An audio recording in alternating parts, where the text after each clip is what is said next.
बिस्मिल्लाहिर्रहमानिर्रहीम। आज के प्रोग्राम के साथ मैं हूं नुसरत मलिक। नाज़रीन, शहबाज शरीफ समेत अपोजिशन के रहनुमाओं की हुकूमती रहनुमाओं से भी मुलाकातें का सिलसिला जारी है और चौधरी बरदरान से मुलाकात को जिसको बड़ा अहम करार दिया जा रहा था वो मुलाकात भी हो गई। शहबाज शरीफ साहब मिले चौधरी परवेज़ इलाही साहब से और चौधरी शुजात हुसैन साहब से, लेकिन क्या ये मुलाकातें कोई ऐसा नतीजा खेज साबित हो सकती हैं कि जिसके नतीजे में अदम एतमाद की तैयारी कामयाब हो जाए, या ये महज एक हुकूमत के ऊपर दबाव बढ़ाने की कोशिशें हो सकती हैं?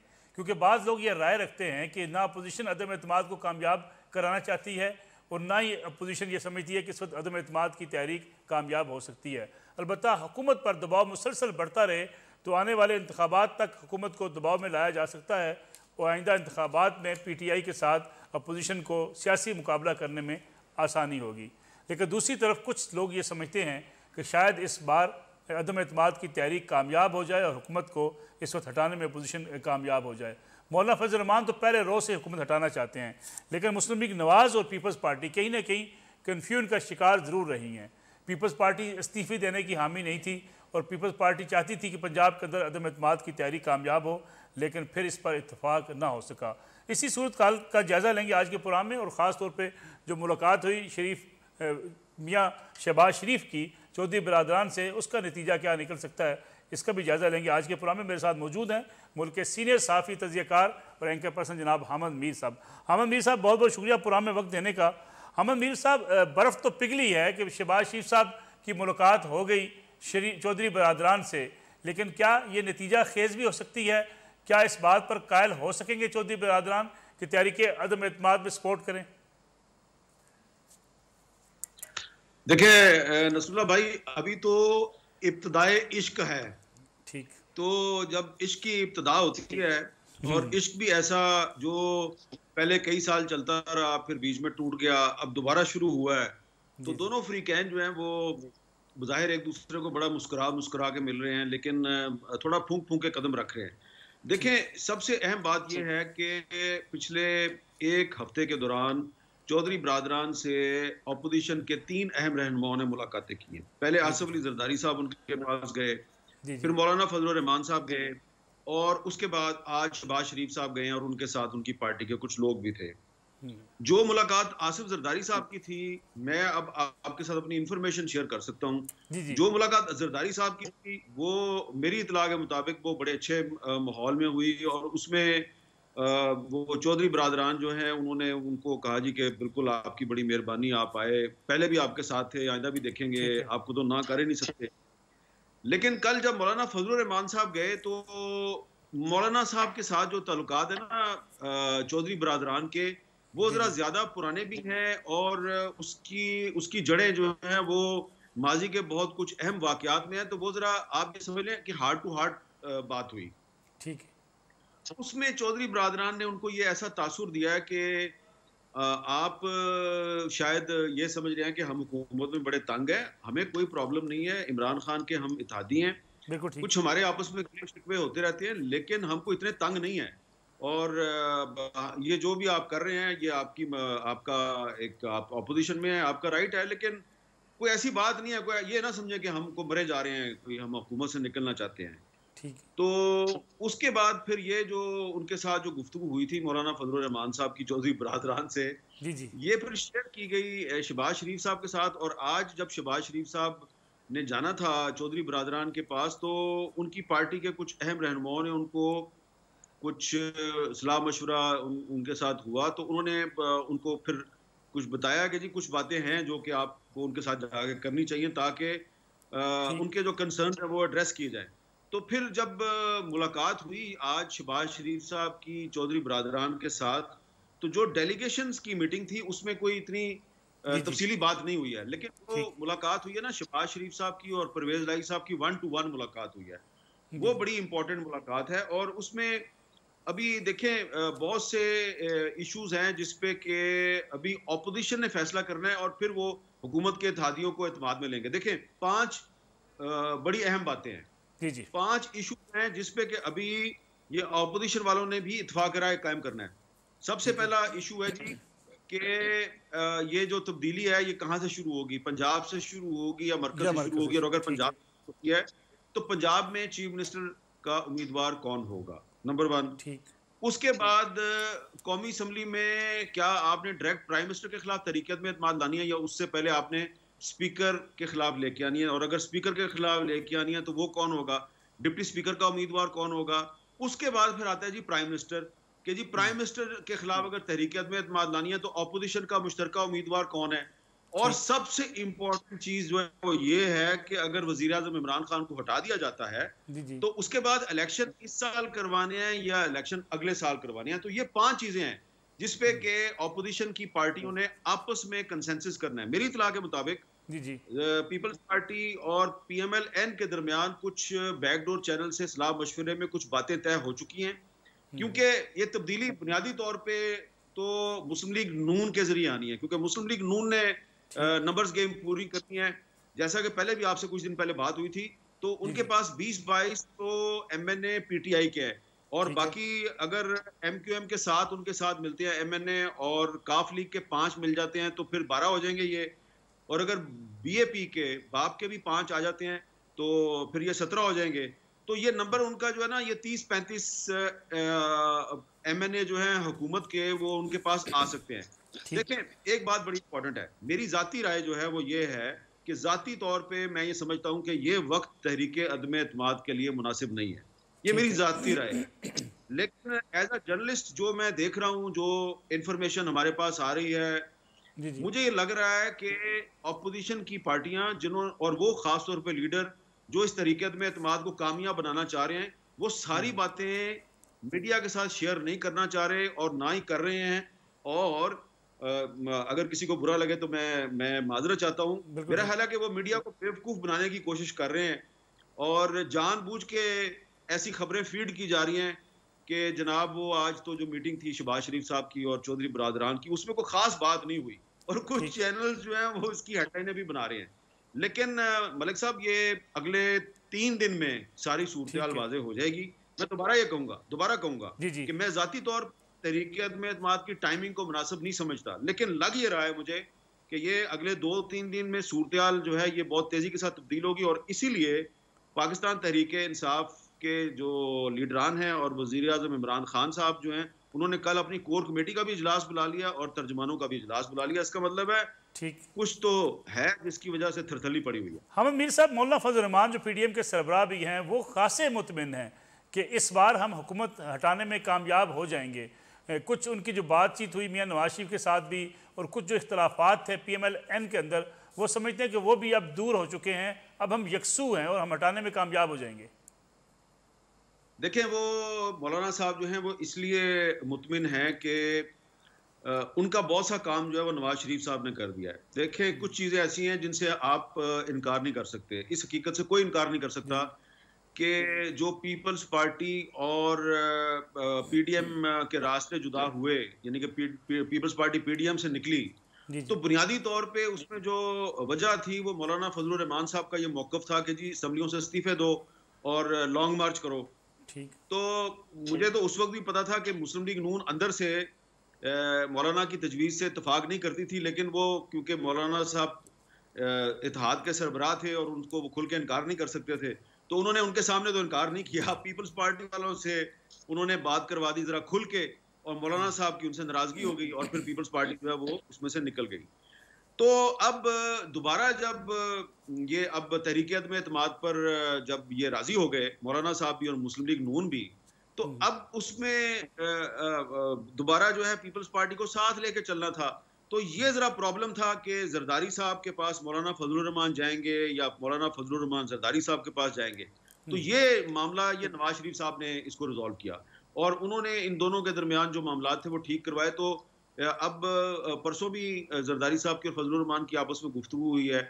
और उसके अलावा जो है ये है कि कुछ पीडीएम की और भी जमातें हैं, जी जी। मसलन मैं उनके नाम नहीं लेना चाहता, जिन्होंने अभी थोड़े दिन पहले बलोचिस्तान में तहरीक में एतमाद को कामयाब करवाया है। तो उनका ये मसला है कि अभी तो हमने 2-3 महीने पहले ये अपना चीफ मिनिस्टर लेके आए हैं वहां पे, ठीक तो है। अगर हम फौरी तौर पे इस साल इलेक्शन करवा देंगे तो हमारे पास परफॉर्मेंस दिखाने के लिए कुछ भी नहीं होगा।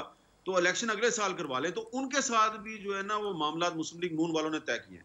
तो बुनियादी तौर पे मौलाना साहब का काम आसान कर दिया मुस्लिम लीग नून ने, और पीपल्स पार्टी भी ऑन बोर्ड हो गई है। और आज जरदारी साहब ने जमात इस्लामी के जो अमीर हैं सिराजुल हक साहब, उनसे भी बात किया, क्योंकि उनको मौलाना अब्दुल अकबर चित्राली साहब का एक वोट चाहिए कौमी असम्बली में।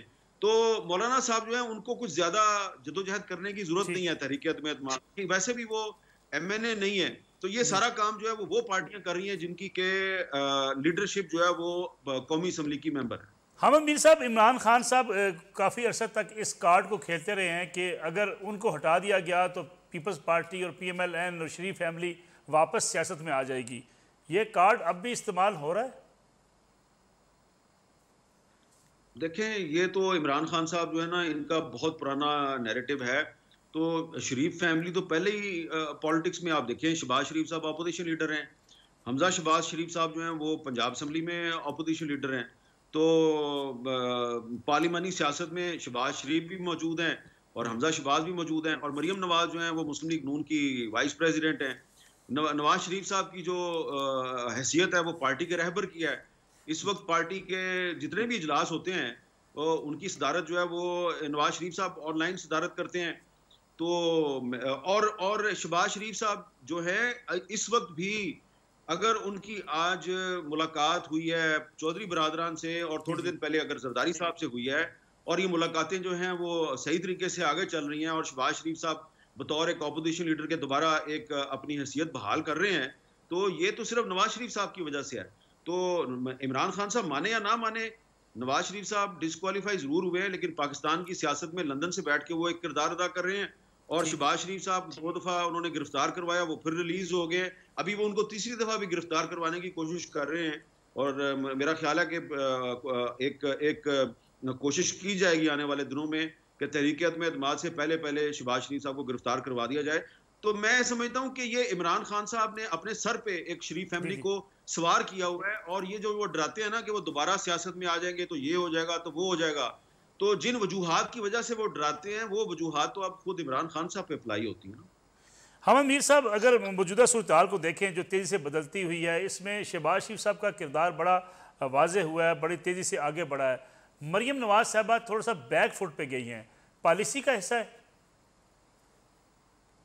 मेरा ख्याल है कि ये मरियम नवाज शरीफ साहबा जो हैं वो तो नवाज शरीफ साहब की तर्जुमानी करती है ना, या वो नवाज शरीफ साहब की बेटी भी हैं, और नवाज शरीफ साहब का जो नैरेटिव रहा है वो उसकी नुमाइंदगी करती हैं।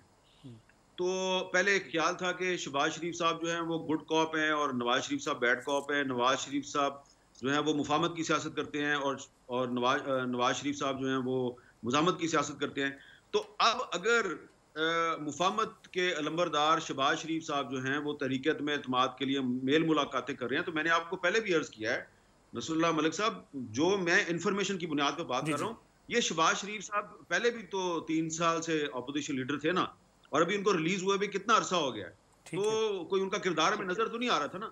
तो ये तो सारा जो उनके लिए होमवर्क है और जो सारा उनके लिए जो फैसिलिटेशन है, उसका सारा काम तो लंदन से बैठ के नवाज शरीफ साहब कर रहे हैं। तो मैं समझता हूँ कि ये जो शहबाज शरीफ साहब सिर्फ एक फेस हैं, पीछे उनके अभी भी नवाज शरीफ साहब हैं। और ये आप कह सकते हैं कि after a very long time Nawaz Sharif साहब जो हैं वो उस एजेंडे पे आ गए हैं जो एजेंडा शहबाज शरीफ साहब प्रपोज कर रहे थे 3 साल से, कि आप पीपल्स पार्टी को साथ लेके और इमरान खान के खिलाफ तहरीक एतमाद लेके आए। लेकिन नवाज शरीफ साहब जो हैं वो मौलाना फजलुर रहमान के एजेंडे पे चल रहे थे, वो कह रहे थे नहीं इस्तीफे दे दें और असम्बलियों से इस्तीफे दे के तो धरना दे दें, तो ये करें तो वो करें। तो वो अब मेरा ख्याल है कि नवाज शरीफ साहब और शहबाज शरीफ साहब का जो मौक़िफ़ है वो अब काफ़ी करीब आ गए हैं एक दूसरे के, लेकिन कामयाबी की जो कुंजी है वो अभी भी नवाज शरीफ साहब के पास है। हाँ मीर साहब, फाइनल आपसे पूछना चाहूँगा मैं, अब तक की मुलाकातें और इस पर अगर आप तजिया करें, अदम एतमाद की कामयाबी के कितने चांसेस लगते हैं? मैं तो आपको पहले भी बार बार कह चुका हूं कि मैं ज़ाती तौर पे अदम एतमाद की तहरीक की टाइमिंग से मुतफिक नहीं हूं। इसकी बहुत सी वजूहात हैं, ये एक लंबी गुफ्तगू है कि मैं क्यों समझता हूं कि ये मुनासिब नहीं है। इसकी बहुत सी अंदरूनी और दाखिली और खारजी वजूहात हैं, लेकिन जो मुझे नज़र आ रहा है, क्योंकि जो पावर गेम हो रही है ना इस वक्त, पावर पॉलिटिक्स का इस वक्त एक बहुत अहम फेज जो है वो पाकिस्तान की सियासत में शुरू हो चुका है। उसके जो अहम प्लेयर्स हैं उनके साथ बराह रास्त गुफ्तगू से, और जिन लोगों पर उनका उनका तकिया है, यानी कि पीटीआई के बागी एमएनएस, उन बागी एमएनएस के साथ गुफ्तगू की बुनियाद पर मैं ये समझता हूँ कि ये जो तहरीक अदम एतमाद है, ये इस दफ़ा बहुत सीरियस है। हाँ, जो हुकूमत होती है, हुकूमत के पास ये ऐसे ज़राए और वसाइल होते हैं कि वो इनको नाकाम बना सकती है। मिसाल के तौर पे अगर ये 10-12 एमएनए जो हैं, कोई भी अपोजिशन के या अपने ही उनके पीटीआई के एमएनए जो है, उनको कहीं वो गिरफ्तार करवा दें, कहीं आगे पीछे एफआईए, आईबी, उनको उनके पीछे छोड़ दें और वो तहरीक अदम एतमाद वाले दिन पहुंचे ही ना, तो शोर गुलगुला तो होगा, लेकिन वो तहरीक अदम एतमाद नाकाम भी हो सकती है। लेकिन उससे इमरान खान की क्रेडिबिलिटी बहुत खराब हो जाएगी। तो मैं इसको बहुत सीरियस समझता हूँ, और मेरा ये ख्याल है कि अगर जो 20-22 पीटीआई के एमएनए हैं वो भी ऑन बोर्ड हो गए और 15 से लेकर 17 तक हुकूमत के धादी भी टूट गए, तो इमरान खान साहब के जो वोट हैं वो उनमें तकरीबन 30 से 35 की कमी हो सकती है। बहुत बहुत शुक्रिया। अहमद मीर साहब हमारे साथ मौजूद थे। एक ब्रेक का वक्त हुआ नाज़रीन, एक ब्रेक से वापस आते हैं। प्रोग्राम में एक बार फिर खुश आमदीद। हमारे साथ मौजूद है मुल्क के सीनियर तरीन सहाफ़ी और तजियाकार जनाब मुजीबुर शामी साहब। शामी साहब बहुत बहुत शुक्रिया प्रोग्राम में वक्त देने का। शामी साहब, मुलाकातें तो हो रही हैं अपोजिशन रहनुमाओं की। आज शहबाज शरीफ साहब की मुलाकात हुई चौधरी बिरादरान से। एक अदम एतमाद की सूरत हाल रही हमेशा शरीफ फैमिली और चौधरी बिरादरान के माबैन, ख़ास तौर पर जब मियाँ नवाज शरीफ 99 में इस मुल्क से गए। आपको क्या लगता है कि ये अदम एतमाद अब बहाल हो गया? देखें, रहमन प्रेम का धागा मत तोड़ो जटकाए, जी, टूटे तो फिर जुड़े ना, और जुड़े तो गठ पड़ जाए। ये एतमाद जो है वो बहुत देर से कायम होता है और बहुत जल्दी खत्म हो जाता है। तो चौधरी बरादरान के और शरीफ बरादरान के दरमियान जो एतमाद का रिश्ता टूटा है, तो फिर आपने देखा कि 14 बरस लग गए और मुलाकात होती। आज 14 बरस के बाद शहबाज शरीफ साहब और चौधरी शुजात हुसैन साहब की मुलाकात हुई है, या वो उनके घर पे तशरीफ ले गए। तो ये तो एक अच्छी खबर है। अगर पुराने दोस्त मिल रहे हैं और मुस्लिम लीग की क़यादत जो है वो एक दूसरे के साथ बैठने पर तैयार हो गई है, तो इस पे तो आज़ार मुसर्रत होना चाहिए, इसमें कोई परेशानी की बात तो नहीं है। लेकिन क्या जो तोको है पीएमएल-एन को इस वक्त चौधरी बिरादरान से अदम एतमाद की तहरीक में सपोर्ट की, क्या वो सपोर्ट हासिल कर पाएंगे? देखें, जो अदम एतमाद की तहरीक है उसके लिए मेरा ख्याल अभी बड़ा होमवर्क करना होगा। ठीक है। और आगे का जो नक्शा है उसको वाज़ेह करना होगा। यानी अदम एतमाद की तहरीक फर्ज कीजिए कामयाब हो जाती है, उसके बाद क्या होगा, कौन वजीर आजम होगा, इलेक्शन कब होगा, और जब इलेक्शन होगा तो उसमें क्या, क्योंकि जब तक ये सारे मामला तय नहीं होंगे तो मेरा नहीं ख्याल है कि कोई इश्तराक अमल जो है वो मुमकिन हो सकेगा। तो अब मुस्लिम लीग नून की ये जिम्मेदारी है कि वो तहफ़्फ़ुज़ात दूर करे और एतमाद का रिश्ता जो है उसको मजबूत करने के लिए ऐसा लाया अमल बनाए जिससे मुस्लिम लीग काफ जो है उसकी तरफ राग़िब हो सके, और दूसरे जो इत्तेहादी हैं हुकूमत के वो भी ये समझें कि हम एक महफूज रास्ते पर कदम बढ़ा रहे हैं। अगर उनको ये यकीन नहीं होगा तो मेरा ख्याल फिर वो अंधेरे में छलांग नहीं लगाएंगे। शामी साहब, एक कुछ खबरें इस किस्म की भी हैं कि मुस्लिम लीग कायद आज़म आइंदा आम इंतखाबात में शायद पीटीआई के साथ मिलकर इलेक्शन ना लड़े। पीएमएल-एन के साथ उनका कोई इत्तेहाद बन सकता है इस वाले से? देखिए, अगर आइंदा इंतखाबात में मिलकर हिस्सा नहीं लेना तो फिर आप ये बताइए कि ये बेल सिरे कैसे चढ़ेगी। अगर आने वाली हुकूमत में हिस्सादारी तय नहीं होगी और इंतखाबात के जरिए जिसको जो कुछ मिलना है वो वाज़ेह नहीं होगा, तो फिर ये कैसे एक हम समझेंगे कि ये मौजूदा हुकूमत का तख्ता उलटने में सब शरीक हो जाएंगे। जब तक कि मुस्तकबिल का एक रोड मैप जो है वो वाज़ेह ना हो, हर एक का हिस्सा मुतय्यन ना हो, हर एक का रोल मुतय्यन ना हो, उस वक्त तक बात आगे नहीं बढ़ेगी। शामी साहब, पाकिस्तान तहरीक इंसाफ की तो इस वक्त हुकूमत है, उनके पास देने को बहुत कुछ है, एडजस्ट भी किया जा सकता है कुछ लोगों को। क्या चौधरी बरादरान को अलग करना हुकूमत से इतना आसान हो सकता है? देखिए, अब ये हुकूमत अपना बेशतर वक्त मुकम्मल कर चुकी है। जो कुछ इसके पास देने के लिए था वो दिया जा चुका है। अब आइंदा इंतखाबात की आमद है, तो मुस्तकबिल के हवाले से मेरा ख्याल इसके पास कोई ऐसी चीज नहीं है जो अपने इत्तेहादियों को ये दे सके। ये अब बाकी मामला अब किस्सा माजी बन चुका। परवेज इलाही साहब पंजाब के अंदर वज़ीर आला पंजाब भी रहे, स्पीकर हैं आजकल पंजाब असम्बली के, उनके लिए अगर मुस्तकबिल की सियासत देखी जाए तो परवेज इलाही साहब तो पंजाब के अंदर खुद उम्मीदवार होंगे वज़ारत आला के। मुस्लिम लीग नवाज के लिए ये चीज़ें काबिल कबूल हो सकती हैं? अब ये तो नहीं कहा जा सकता कि वो वज़ीर आला के उम्मीदवार होंगे, लेकिन ये बात तो तय होगी ना कि उनका आखिर ये अगर तहरीक अदम-ए-एतमाद कामयाब होती है तो आने वाले सेटअप में उनका रोल क्या होगा, वो क्या चीज है जो उनको मजबूर करेगी कि वो मौजूदा जो उनके इत्तेहादी हैं उनको छोड़कर एक नई दुनिया बसाने निकले। और फिर इंतखाबात की अगर बात होती है तो इंतखाबात में उनको क्या मिलेगा। ये सारी चीजें आखिर ये पॉलिटिक्स है, और ये पॉलिटिक्स जो है कोई आप यानी ये कोई तबलीगी जमात की तरह तो आपने काम नहीं करना कि चिल्ला काटना है और मेहनत करनी है और अल्लाह से उसके अजर की उम्मीद रखनी है। यहाँ तो किस्सा ज़मीं बरसरे ज़मीं वाली बात होती है, तो कुछ ना कुछ ये तय करना पड़ेगा ना कि किसको क्या मिलेगा, किसका रोल आगे क्या होगा। जब तक आप ये तय नहीं करेंगे उस वक्त तक कैसे कदम आगे बढ़ाएंगे।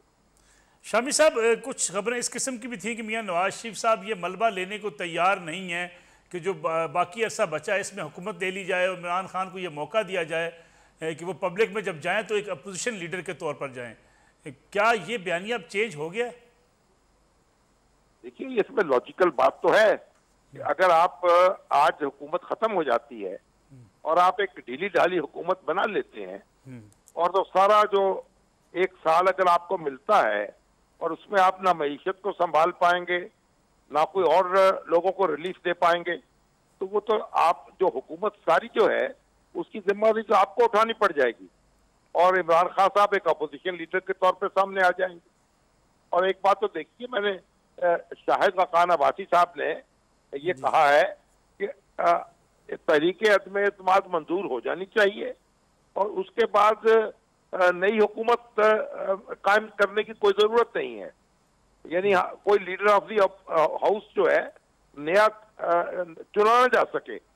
इस तरह से एक जो बहरान पैदा होगा तो उसमें सदर जो है वो नए इंतखाबात कराने का ऐलान कर देंगे। लेकिन आप ये मुझे बताएं कि अगर ये इस तरह आपने अंधेरे में छलांग लगानी है तो फिर तो बड़ी मुश्किल सूरत हाल हो जाएगी ना कि आप इस मामले को आगे बढ़ा सकें। तो आपको एक वाज़ेह रोड मैप बनाना होगा, कब इलेक्शन होंगे, किस तरह होंगे, नया सेटअप कैसे बनेगा, कौन उसमें वजीर आज़म होगा, कौन जिम्मेदारी संभालेगा, कितने अरसे के लिए होगा, और अगर फौरी इलेक्शन कराएं तो उसकी क्या सूरत होगी। ये सारी चीजें इनका जवाब देना पड़ेगा, तभी तो मेरा ख्याल के कुछ देर पा इश्तराक हो सकेगा। बहुत बहुत शुक्रिया। मुजीबुर-रहमान शामी साहब हमारे साथ मौजूद थे, सीनियर सहाफ़ी और तज़कियाकार। नाज़रीन, एक ब्रेक का वक्त हुआ है, ब्रेक से वापस आएंगे तो बात करेंगे मुल्क के अंदर बढ़ती हुई इंतहा पसंदी की। मॉब उठता है, फिर ऐसे ही वाक़यात जन्म लेते हैं कि किसी शख्स को मार दिया जाता है, उस पर इल्ज़ाम ये लगता है कि मुबैना तौर पर उसने कुरान पाक की बेरुमती की है। ये इंतहा पसंदी और फिर कानून का नफाज ये कैसे होगा, इस पर बात करेंगे। हमारे साथ मौजूद होंगे चेयरमैन पाकिस्तान उलमा कौंसिल जनाब हाफिज़ तैर महमूद अशरफी साहब। पुराने में एक बार फिर खुश आमदेद। मियाँ चन्नू में एक बार फिर हजूम उठा और एक शख्स को हजूम ने मिलकर मार दिया।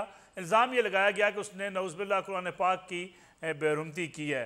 हाफ़िज़ ताहिर महमूद अशवी साहब हमारे साथ मौजूद है, मुल्क के मुमताज़ आलिम दीन हैं, चेयरमैन है पाकिस्तान उलमा कौंसिल के। हाफ़िज़ साहब ये बताइएगा कि एक ज़हनी मरीज़ शख्स हो जिसके बारे में कहा जा रहा है कि शायद वो ज़हनी मरीज़ था, ज़हनी मरीज़ के बारे में इस्लाम के क्या अहकामात हैं अगर इस किस्म का कोई वाक़या उससे सरजद हो भी जाए तो? बिस्मिल्लाहिर्रहमानिर्रहीम नहमदुहु व नुसल्ली व नुसल्लिमु अला रसूलिहिल करीम। मोहतरम मलिक साहब, गुजारिश ये है कि ज़हनी मरीज ना भी हो, अक्लमंद हो, आकिल हो, बालिग हो, फिर भी अगर कोई जुर्म वो करता है उसको सजा देना अदालत का काम है, हुजूम का काम नहीं है। और ये अभी जब ये श्रीलंका के मैनेजर वाला वाकया हुआ था तो इस मुल्क के जो सबसे बड़े मुक्तदर उलमा हैं, मुफ्ती तकी उस्मानी साहब, मुफ्ती मुनीबुर रहमान साहब, प्रोफेसर साजिद मीर साहब, अल्लामा अरब वादी साहब, पीर नकीबुर रहमान साहब, दारुल इफ्ता पाकिस्तान, पाकिस्तान उलमा कौंसिल, कोई एक आलिम आप मुझे ऐसा बता दीजिए जिसने कहा हो कि कानून को हाथ में लेना, डंडे मार के लोगों को मार देना, पत्थर मार के लोगों को मार देना, जला देना, ये जो है शरन जायज है या कानूनन जायज है।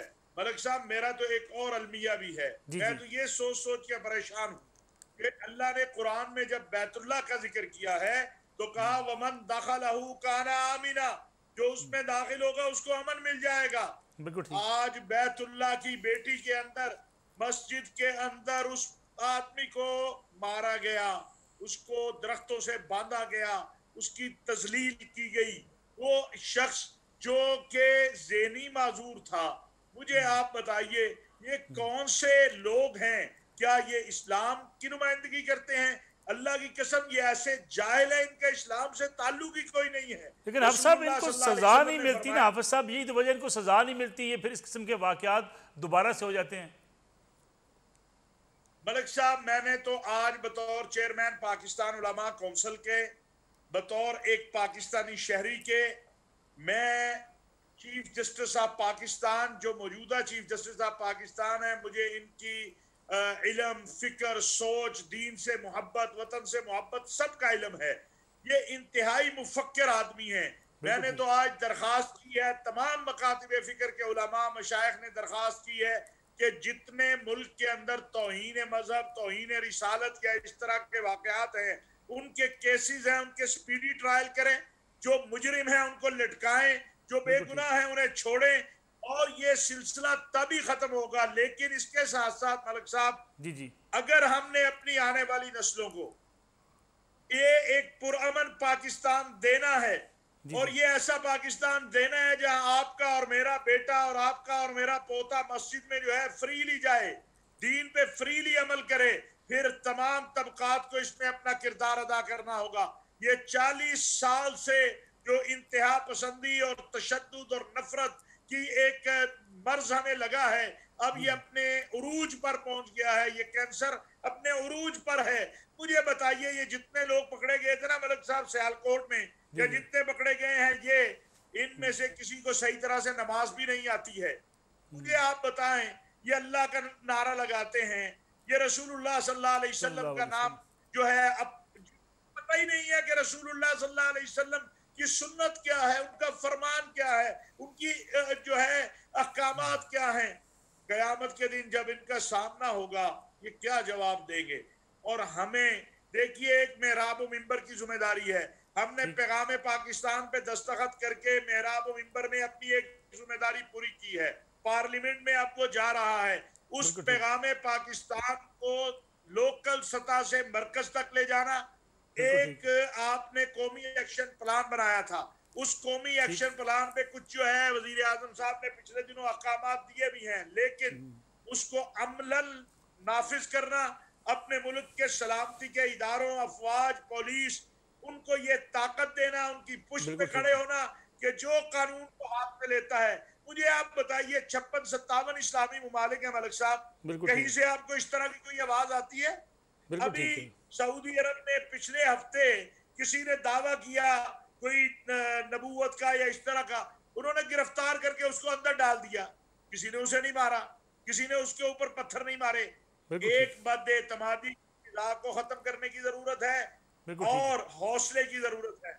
आगे फ्रंट पे आके अल्हम्दुलिल्लाह ये जो सियालकोट के वाकये बिल्कुल के ठीक है। बाद पूरे मुल्क में एक कंसेंसस हुआ है, उसको आगे ले जाने की जरूरत है और ठीक। ये फैसला करने की जरूरत है कि क्या हमने पाकिस्तान को एक बिल्कुल ठीक वहशत है। और दहशत वाला पाकिस्तान रखना है या या एक हमने पुरअमन। एक पुरअमन पाकिस्तान बनाना है। बहुत बहुत शुक्रिया हाफ़िज़ ताहिर महमूद अशवी साहब। नाज़रीन, आज का प्रोग्राम था। इंशाअल्लाह अगले हफ्ते जुमे के रोज़ रात 10:05 पर आपकी खिदमत में दोबारा हाज़िर होंगे। इजाज़त दीजिए। अल्लाह हाफ़िज़।